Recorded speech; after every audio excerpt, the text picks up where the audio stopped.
So hello guys, ngayon nandito tayo sa may Realme store. So ito yung bagong labas ng Realme, itong Realme C85. So pag-usapan natin to yung sa video natin. So itong Realme C85 ay meron siyang dalawang version. So meron siyang 4G version and then 5G version.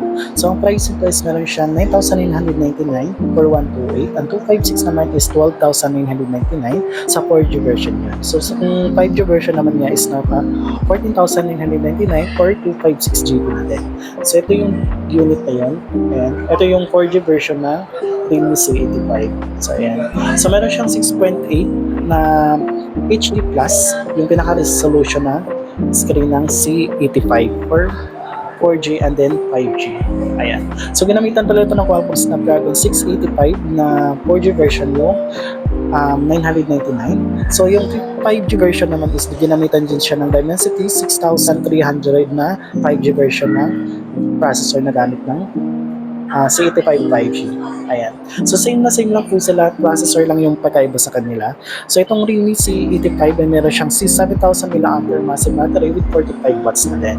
So ganun siya kabilis, matagal din siya malubat. Ayan. Ito yung pinaka bagong labas na C-series na 7,000 mAh na battery. Ayan.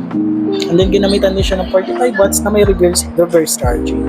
Kagandahan pa dito kahit charge kayo dito is meron po siyang tawag doon. So pwede siyang gamitin na while naka-charge. So meron siyang bypass charging.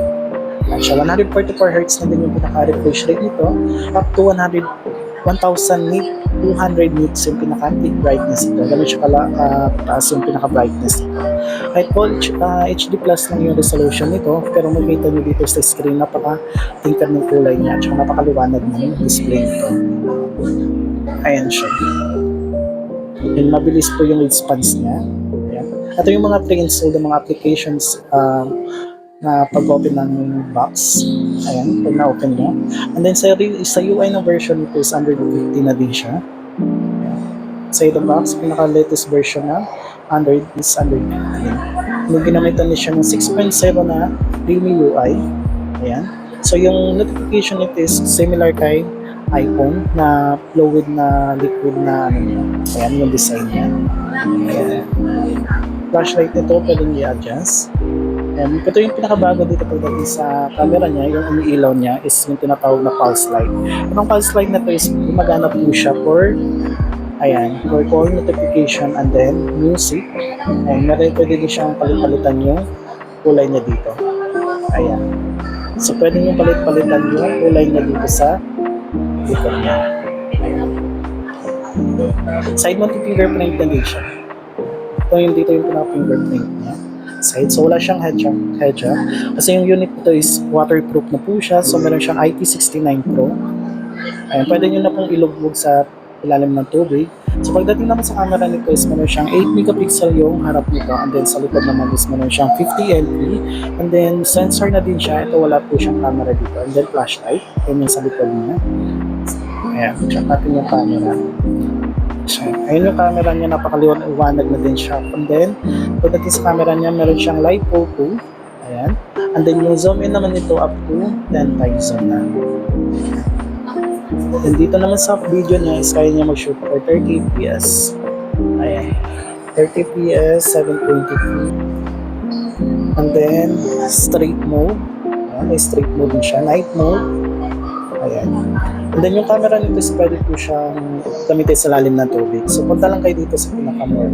So may makita tayo sa more is yung Pro mode, high resolution of 50 MP, and then panorama, movie type, slow-mo, time-lapse, dual video mode, and then underwater photography at text scanner, tail shooting din. So ayan, pwedeng gamitin yung harap ko sa likod ng camera nito.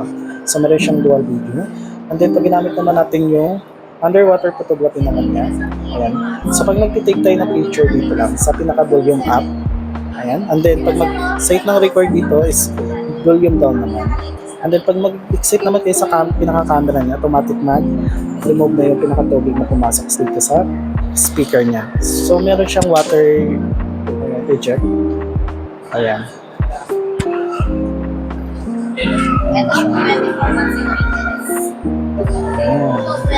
So yung screen nito is ginamitan na din siya na military grade na din.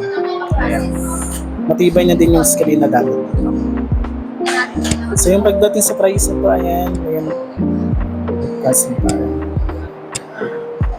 Available na po siya sa mga market ngayon sa Realme Store. Ayan.